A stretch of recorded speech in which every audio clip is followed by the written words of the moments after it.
Tetapi jangan sampai perubahan itu terjadi atas dasar oportunisme atau rebutan kuasa. Ya. Melainkan atas dasar kesadaran dan keterlibatan bersama untuk terus-menerus membangun kepercayaan satu sama lain. Nah, kita lihat hukum-hukum di Indonesia sungguh berkembang untuk membangun dan melindungi.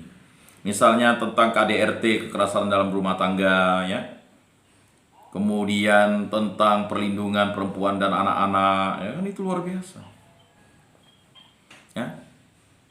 Bahkan mungkin ya salah satu bapak-bapak atau saudara-saudara mungkin terjerat karena masalah KDRT dan kekerasan terhadap perempuan dan anak, kan? Mengapa? Karena untuk mewujudkan keadilan, yang lemah itu dilindungi dengan hukum.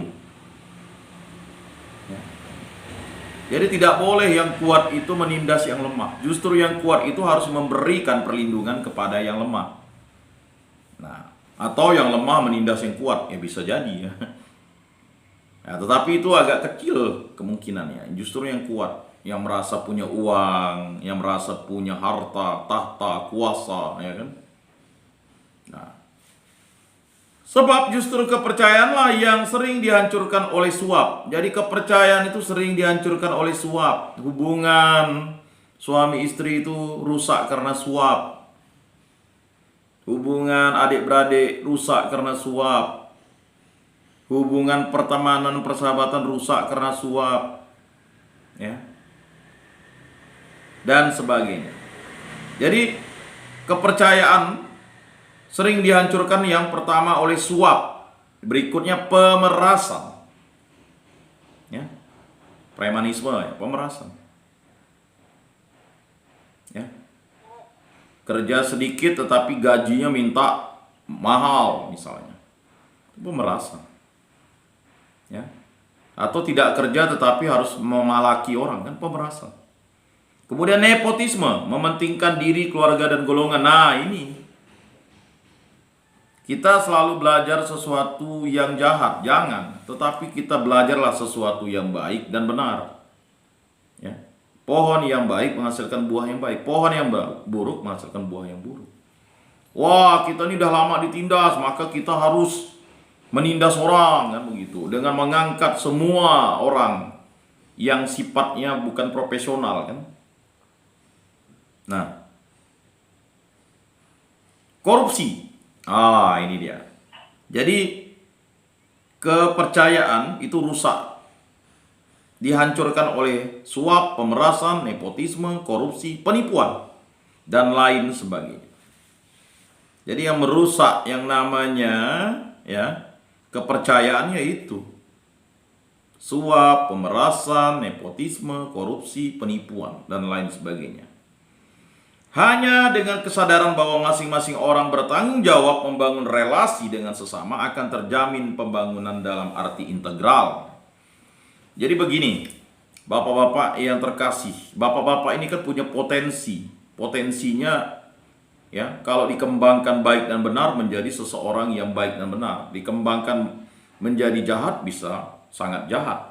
Makanya potensi-potensi itu ya harus dikembangkan untuk memiliki kesadaran bahwa masing-masing orang bertanggung jawab. Nah, bertanggung jawab, membangun relasi dengan sesama, akan terjamin pembangunan dalam arti integral. Jadi cinta itu melahirkan tanggung jawab, kewajiban, dan kesetiaan. Nah, tanggung jawab. Bapak-bapak sudah bertanggung jawab. Ya. Diberikan denda oleh negara, kan? Nah, jadi terjamin pembangunan dalam arti integral. Jadi pembangunan yang dalam kesatuan integral itu. Ya.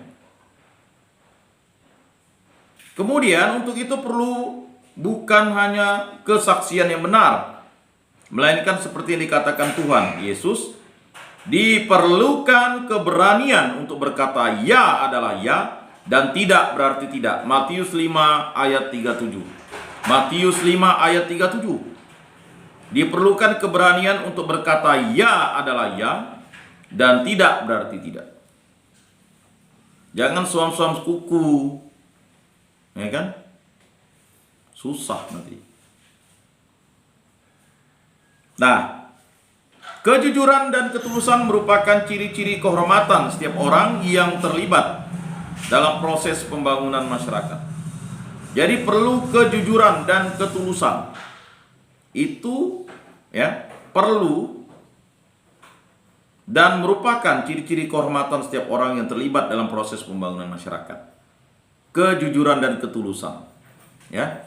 Jujur tapi tidak tulus, ada. Oh, saya dapat dana bantuan sekian, tapi ya tidak tulus, hanya untuk kepentingan segelintir kelompoknya. Ya susah.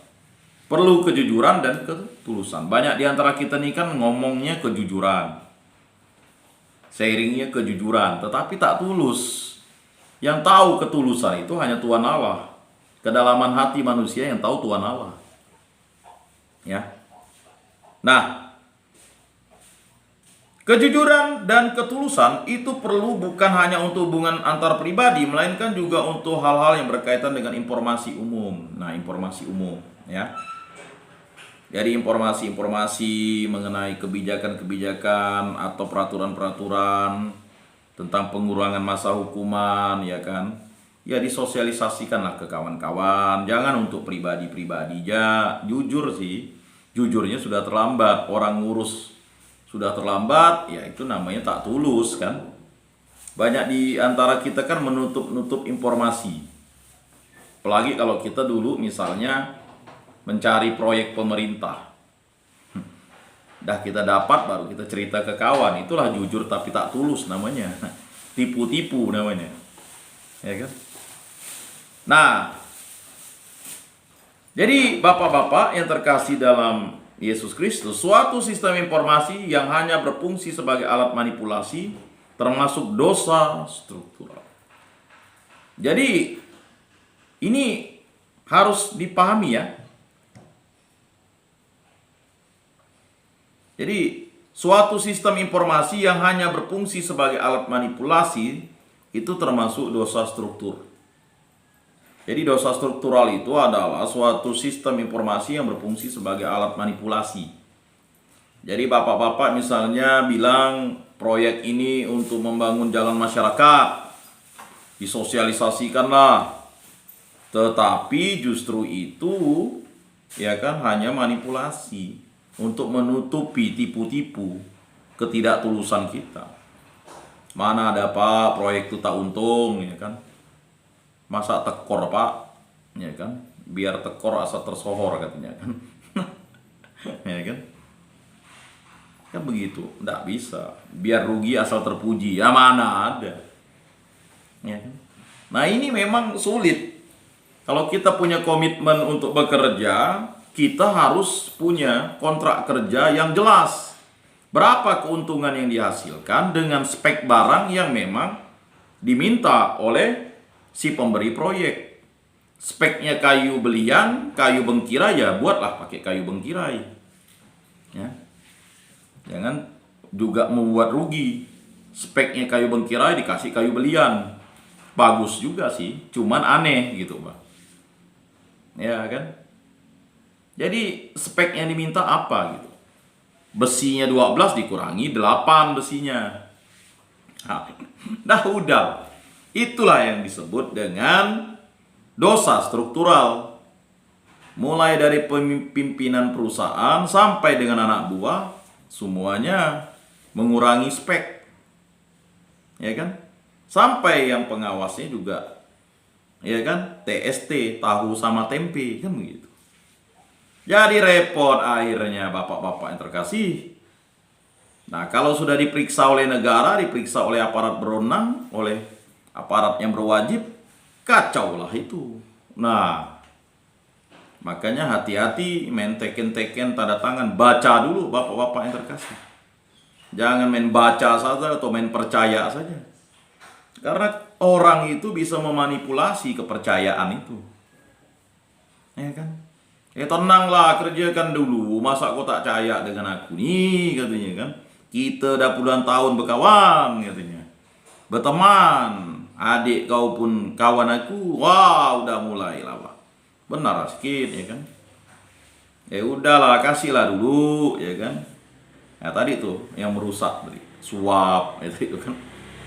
Makanya sekarang kan negara kalau gratifikasi itu luar biasa tuh. Penerima suap dan yang memberi suap dihukum kan gitu. Ya itulah sering kita hidup kan, mana mungkin kalau ndak kita kerja mau jujur mana bisa kaya katanya kan, ujung-ujung. Nah ini kan, ini yang akhirnya merusak yang namanya. Maka Matius 5 ayat 37 itu jelas, ya adalah ya dan tidak berarti tidak. Ya. Jadi bapak-bapak yang terkasih, ya, hendaknya diingat orang tidak dapat melibatkan diri dalam proses pembangunan dan tidak dapat menjadi warga negara yang demokratis kalau tidak mempunyai gambaran yang benar mengenai keadaan yang sesungguhnya. Jadi kita harus mengenal atau mengetahui gambaran yang sesungguhnya. Jadi nanti kalau masih ada yang keluar dari tempat ini ingin buka perusahaan, ya perusahaan yang baik dan benar lah. Ya. Mana mungkin Pak yang dapat proyek pakai air liur katanya, ya terserah lah. Kita kan ya proyek pemerintah terus berjalan. Selama pemerintahnya ada kan proyek ada. Yang namanya belanja modal namanya. Ada belanja modal, ada belanja barang. Belanja barang tuh habis pakai. Belanja modal itu ya misalnya pembangunan-pembangunan yang sifatnya untuk modal pemerintah, bangunan SD, SMP, jembatan, jalan. Ya, kita harus belajar. Ya kan? Terapkan itu. Ya, jangan lalu takut gitu, Pak. Setelah dari tempat retret ini lalu takut buka perusahaan, ya enggak bisa dong. Berjuang terus-menerus. Tetapi kita sudah tahu bahwa apa yang kita lakukan dulu itu mungkin keliru, hilap, salah, mengejar yang namanya untung besar. Makanya harus dicek bahannya, apanya, semua dihitung dengan baik dan benar. Ya.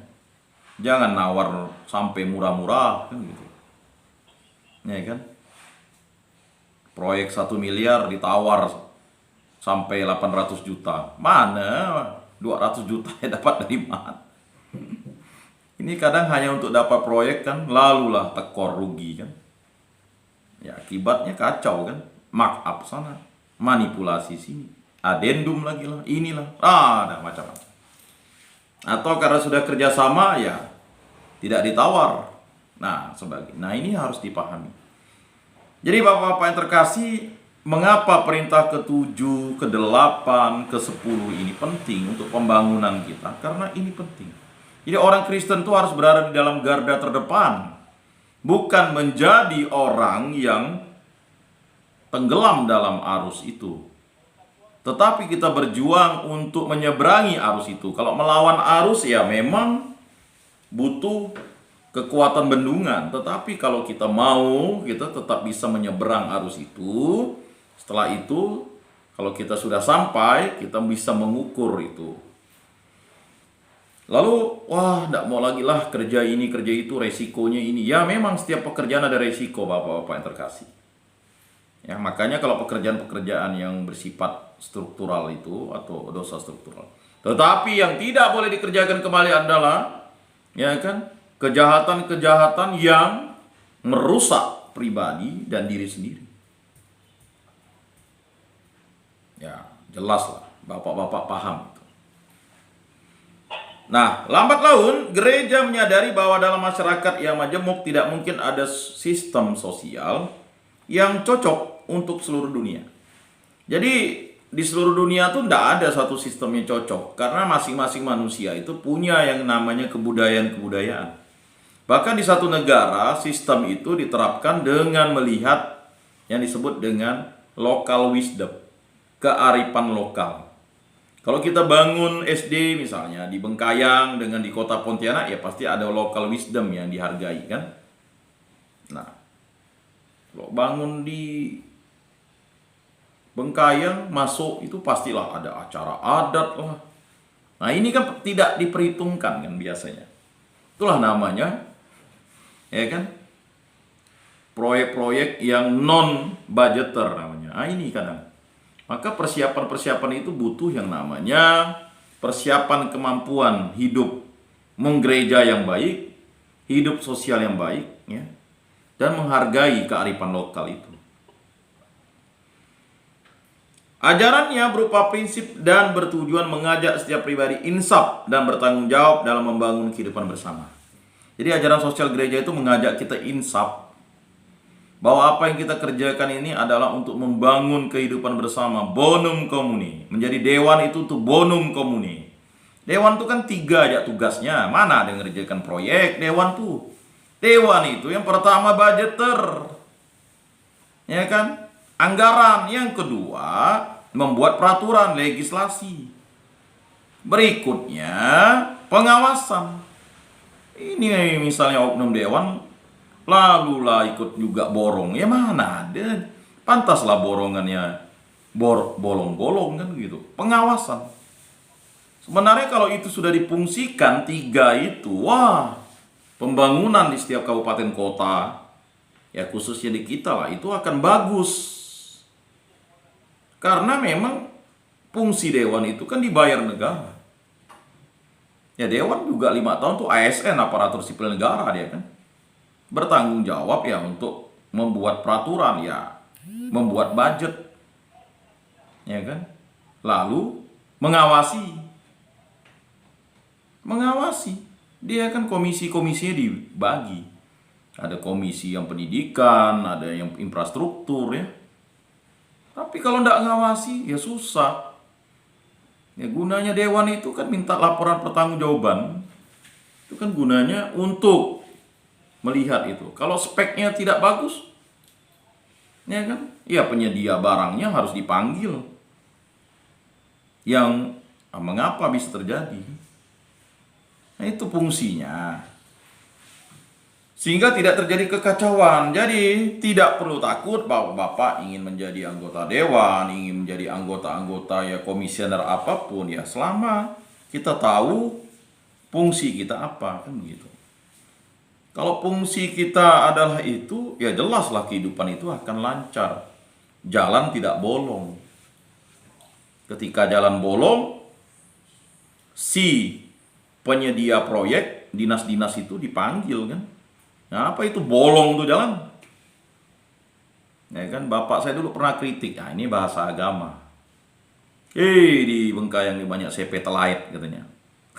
Ya, kalau enggak percaya ya tanya Pak Gidot dulu lah. Bapak saya itu kritik dulu sebagai orang agama. Pak Atis lah tahu persis ya kalau di itu ya.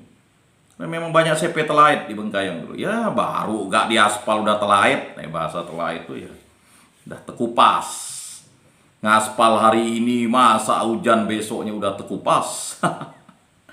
Ada proyek dulu tuh, wah multi-yos katanya. Nggak habis-habis.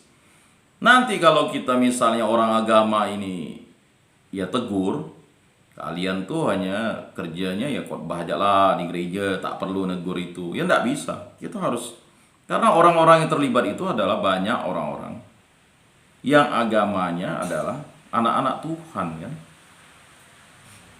Harusnya menjadi berkat bagi semua orang, ini menjadi kutukan bagi semua orang. Terus ya itu. Nah, mana mau untung katanya kan. Belum untuk dinas sekian, tuh ini sekian. Waduh. Nah, Pak Atis dengan Pak Lingkun tahu persis lah dulu. Jadi kapan kita ini bisa beli mobil katanya kan. Dapat proyek langsung lah kredit mobil. Ya bagaimana proyek mau jadi kan gitu. Dan ini terjadi di depan mata. Bagaimana kita menjadi orang Kristen yang munafik seperti itu? Wah, di gereja hari Minggu. Haleluya, puji Tuhan, kita harus jujur di hadapan Tuhan. Oh, setelah Senin, Selasa, Rabu, Kamis, Jumat, Sabtu. Nah, ini yang terjadi kan. Tapi kalau orang-orang agama ya hanya mengingatkan saja kan. Bahkan dulu bapak saya pernah dikritik oleh ya seorang pejabat. Jangan lagi doakan bangunan ini sekuat baja Pak Alek katanya. Masa doa dikritik? Baru kali itulah bapak saya sharing. Masa ada orang mengkritik doa? Kacau dak pejabat itu. Jangan mendoakan para pejabat diampuni dosanya, Pak Alek katanya. Hah, masa doa dikritik? Ini pernah terjadi gitu, Wah. Orang berdoa dikritik. Kita ini kan berdoa yang baik kan begitu dan benar. Jadi kalau bapak-bapak dikritik doanya, itu aneh orang yang mengkritik itu. Ya kan? Ya, kalau kita mengingatkan doa yang minta aneh-aneh ya memang harus. Tapi Tuhan tidak akan mengabulkan permohonan yang meminta sesuatu yang jahat. Masa kita minta kalajengking, Bapa memberi kita kalajengking? Kan tidak mungkin. Doakan orang cepat mati, mana bisa? Ya kan? Tuhan Allah yang bertata di dalam kerajaan surga, cabutlah nyawa orang ini karena sudah merugikan kami. Oh, mana bisa gitu doanya? Itu doa sama seperti doa orang Farisi. Tuhan Allah, terima kasih Engkau tidak membuat saya seperti pemungut cukai itu di belakang, katanya. Udah. Doa seperti itu tidak berkenan di hadapan Allah. Doa yang meminta orang susah, doa yang meminta orang terkutuk, doa yang meminta orang celaka, doa yang meminta orang teraniaya, tak bisa tuh. Ya. Justru kita minta doa pengampunan supaya dosa kita diampuni, kita mengampuni orang itu. Maka doa pemungut cukai itu berkenan di hadapan Allah. Tuhan Allah, aku adalah orang yang berdosa dan tidak layak di hadapan-Mu. Nah, itu yang diterima oleh Tuhan Allah. Nah, itu. Maka Bapak-Bapak yang terkasih dalam Yesus Kristus, sadari ya, kita harus insaf dan bertanggung jawab dalam membangun kehidupan bersama ini. Memang ya materi yang saya berikan ini berat nih. Ya, untuk sebagian dan sekelompok orang sih berat. Ya, kalau kita jangan pernah takut ya kan untuk membuka suatu usaha kembali, mau buka CP atau PT, silakan kalau kita punya modal kan. Modal kita diaudit dengan baik kan. Ya, mungkin kita di tempat ini hanya kesalahan administratif, salah teken. Ya, sekarang kalau salah teken bisa habis tuh. Ya kan? Salah ngitung barang, ya kan? Harusnya barang itu 1.000, kita hitung 10.000, salah kan? Ya. Yang salah itu harus bertanggung jawab kan? Nah, tidak semua orang masuk ke dalam penjara itu adalah orang jahat kan? Tetapi kejahatan itu hanyalah bisa dilawan dengan kebaikan, bukan kejahatan lawan kejahatan. Masa setan lawan setan, mana bisa? Perang lawan perang, mana bisa? Ya, apa kata Yesus? Ya kan?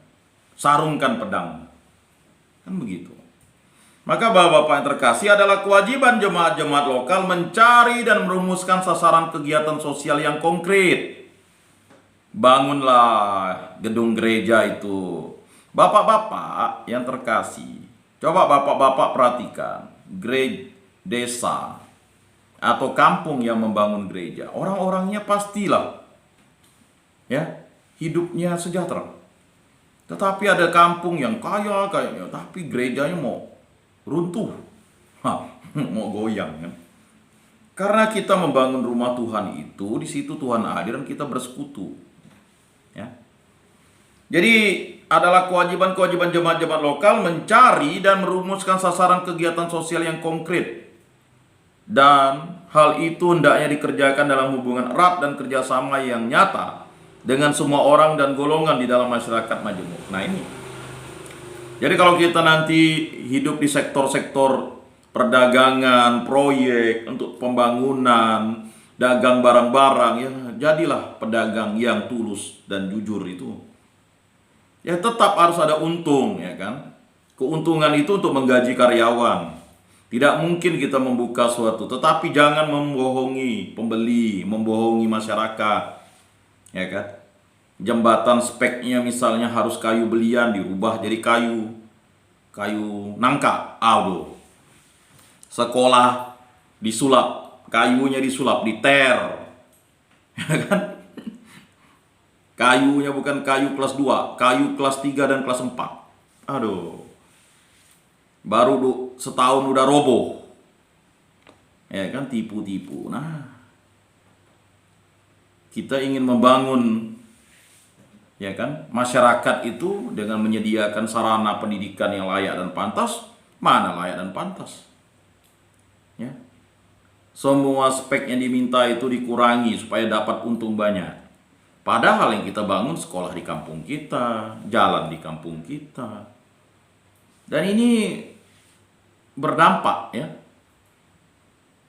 bagi kehidupan kita nantinya. Ya. Kalau jalan mulus, lancar, ndak bolong-bolong kan nyaman. Ngangkut karet, ngangkut sawit nyaman pakai sepeda motor. Ini jalan belepek. Multius katanya, tapi belepek. Ya kan? Mana mampu jalan belepek. Ya kan? Udah belepek, dorong motor pun payah. Ya kan? Dorong pakai kaki.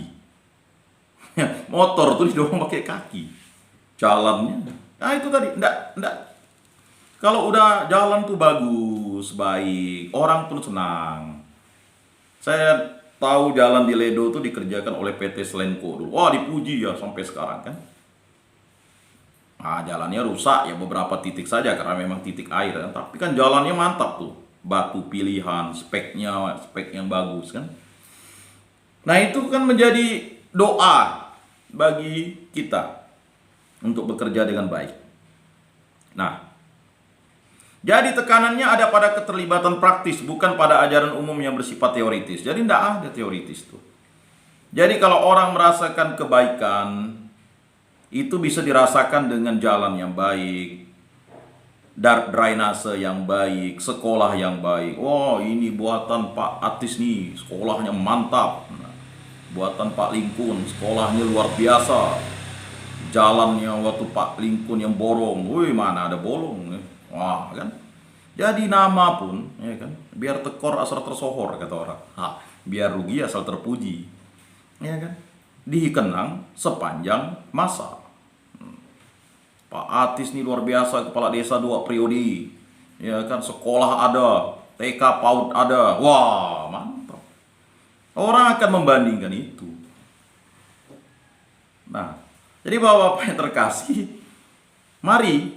Jangan takut setelah keluar dari tempat ini ya. Kalau memang kan bapak-bapak mungkin modalnya ya pekerjaan proyek, ya silakan kerjakan dengan baik dan benar, dan jangan pernah tertipu. Jangan main suap, jangan main ini main itu. Ujung-ujungnya nanti yang sengsara, ya kan? Nikmat membawa sengsara, bukan sengsara membawa nikmat. Nah, ini yang harus dipahami oleh kita bersama anak-anak Tuhan kalau mengerjakan proyek-proyek pembangunan, proyek-proyek swasta, proyek-proyek apapun ya. Nukang rumah orang ya kan, jangan suka nukang rumah orang ya kan. Saya ingat kawan saya bilang, masuk 7:30 ngasah dulu gergaji, ngasah dulu segala tukul diasah. Nantilah baru katuk-katuk udah mau dekat-dekat mau minum jam 10. Jam 9:30 baru katuk-katuk. Kapan selesainya ngerehab rumah orang katanya kan. 2 hari kawan saya langsung pecat tuh tukang. Mana selesai katuk-katuk ya, udah dekat-dekat katuk-katuk jam 10 ngopi lagi. Udah selesai ngopi mulai nguap. Ngasah lagi dia punya gergaji. Jam 12 makan siang. Ini sih tukangnya. Nah, ini juga. Jadi marilah menjadi tukang yang jujur dan tulus. Kerja 7:30 pulang jam 4. Kerja selesai. Kerja borong yang baik. Kan begitu. Jadi pekerjaan. Hendaknya kamu setia terhadap perkara-perkara kecil, sehingga kamu nanti setia terhadap perkara-perkara besar. Masa lalu jangan menjadi masa bayang-bayang yang membuat kita takut. Ya, takutlah kepada yang bisa membinasakan jiwa dan memasukkannya ke neraka. Nah, sementara itu keadilan menuntut bahwa tidak semua ditentukan secara anonim oleh orang di puncak. Sebaliknya, seperti dituntut oleh etika profesi, mereka yang diberi tugas memimpin hendaknya melibatkan sebanyak mungkin orang agar pembangunan hidup bersama dilakukan oleh semua untuk semua. Jadi kalau kita menjadi kepala desa nantinya, ya kan, kita melibatkan semua orang, baik dulu yang menjadi lawan politik kita. Ya kan, kita libatkan, jangan takut. Ya, itu kan desa-desa kita. Kita ini kan dipilih karena kepercayaan. Ya. Akhirnya kita menyisihkan lawan politik kita, ya lawan politik kita cari kesalahan kita terus. Dan akibatnya ketika kita ada kesalahan fatal, wah melapor. Jatuhlah kita. Apalagi kalau itu betul. Kalau tidak betul, tidak masalah kan. Nah, jadi kita harus melibatkan banyak orang. Martabat manusia yang berdaulat adalah tolak ukur, baik bagi mereka yang ada di bawah maupun bagi mereka yang diserahi tugas di atas. Jadi mengampuni, doa Bapa kami itu berat, Bapak-bapak yang terkasih. Kalau kita ingin menjadi pemborong, doalah Bapa kami itu setiap hari, setiap waktu. Ya kan? Berilah kami rejeki pada hari ini. Ya kan? Dan ampunilah kesalahan kami seperti kami pun mengampuni kesalahan orang lain. Dan janganlah masukkan kami dalam pencobaan, tetapi bebaskanlah kami dari yang jahat. Jadi mudah doa untuk pemborong, tukang kayu, tukang apa segala. Doa Bapa kami itu luar biasa. Ya pagi hari doa Bapa kami, ya kan. Hanya dengan suasana kerjasama dan partisipasi terjaminlah pembangunan integral yang memungkinkan hidup merdeka bagi setiap orang yang mau terlibat. Jadi saya ulangi, hanya dengan suasana kerjasama dan partisipasi. Jadi kerjasama dan partisipasi. Bapak-bapak yang sudah kerjasama dan partisipasi dengan pengurus gereja Rutan Okumene ini luar biasa. Tapi yang belum mau bekerja sama dan belum mau berpartisipasi, marilah diajak terus menerus. Diajak terus menerus. 60 anak Tuhan, 60 datang. Dari Senin, Selasa, Rabu, Kamis, Jumat, Sabtu, Minggu. Kan begitu. Ya. Ini luar biasa nih programnya nih. Biasanya programnya seminggu 3 kali, seminggu sekali bahkan. Tetapi Rutan Okumene ini, gereja Rutan Okumene kelas 2 ini memang luar biasa. Anak-anak Tuhannya kerjasamanya dan partisipasi luar biasa. Dari berbagai macam gereja, denominasi, aliran, tetapi bersatu padu, hidup rukun, damai, dan sejahtera. Ya. Semua boleh melayani, semua terlayani. Tetapi kok masih hanya orang-orang itu saja yang tersentuh. Mari serahkan itu kepada Tuhan, supaya Tuhan menyentuh hatinya. Ya, hanya dengan suasana kerjasama dan partisipasi terjaminlah pembangunan integral yang memungkinkan hidup merdeka bagi setiap orang yang mau terlibat. Jadi kalau kita sudah kompak satu sama lain, saling kerjasama, ya, apalagi dengan orang lain, sesama saudara di dalam rumah retret ini dengan berbagai macam kalangan, berbagai macam suku, berbagai macam agama, berbagai macam aliran kepercayaan. Jadi kita bisa membangun tempat ini menjadi tempat yang sejahtera, merdeka, dengan segala sesuatu yang enak, indah. Setiap sel punya kolam ikan, ya kan enak. Setiap sel punya tempat yang hijau, setiap sel baunya harum, kan begitu. Dan sebagainya. Di Bapak-bapak yang terkasih, mari kita membangun kerjasama, ya.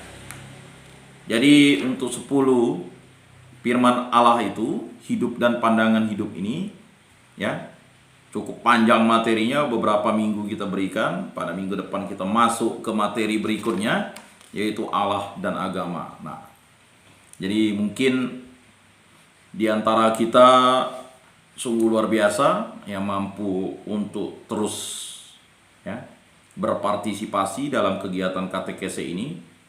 Saya selalu berdoa bagi bapak-bapak terkasih. Mari kita saling mendoakan, bapak-bapak mendoakan saya mendoakan bapak-bapak, sehingga kita bersama bisa menjadi pribadi yang terus dibimbing oleh Roh Kudus untuk setia kepada Yesus Kristus dan selalu mewartakan cita kasih dan membangun kerjasama hidup rukun, damai, dan sejahtera. Pada hari ini tidak ada pertanyaan. Demikianlah katekese, bimbingan dan penyuluhan kita pada hari ini. Terima kasih untuk pengurus, ya, Pak Dulu, ya, Pak Andre, ya, Pak Agus, Pak Linkun, Pak Atis, bapak-bapak yang lainnya, bapak-bapak operator dan sebagainya. Terima kasih. Jika ada kekeliruan dan kesalahan pada materi yang sudah disampaikan beberapa minggu ini, mohon maaf. Dan juga kepada Pak Remang, kayaknya mungkin Pak Remang lagi sibuk tadi itu. Nah, Pak Remang sudah show, ya, show keberhasilan bagaimana mampu untuk melawan keterpurukan dengan cara, ya kan, bekerja. Jadi pulang dari tempat ini bapak-bapak langsung go and start bekerja, tidak perlu ragu, ya. Karena kesempatan itu pada hidup ini. Hidup ini adalah kesempatan. Mari kita tutup dalam doa, dalam nama Bapa dan Putra dan Roh Kudus. Amin.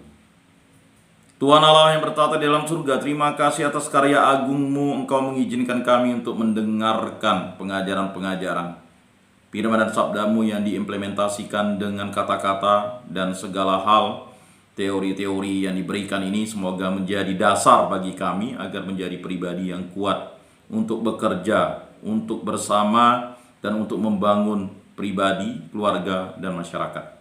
Berkatilah kami selalu agar kami dikuatkan dalam hidup kami di tempat ini. Semoga apa yang kami pelajari dari hari ke hari, dari jam ke jam, dan juga segala kegiatan kami, membangun hidup kami untuk dapat menuntun kami. Ketika kami bebas dan keluar nanti kami dapat membangun kerjasama, bekerja dengan baik, dan akhirnya kami dapat mensejahterakan pribadi, keluarga, dan orang-orang yang bekerja. Semua ini kami serahkan dengan perantaraan Tuhan kami Yesus Kristus hidup dan meraja hingga sepanjang segala masa. Amin. Dalam nama Bapa dan Putra dan Roh Kudus. Amin. Salam kasih, damai, dan sejahtera. Tuhan memberkati, menyertai, dan melindungi kita semua. Salam.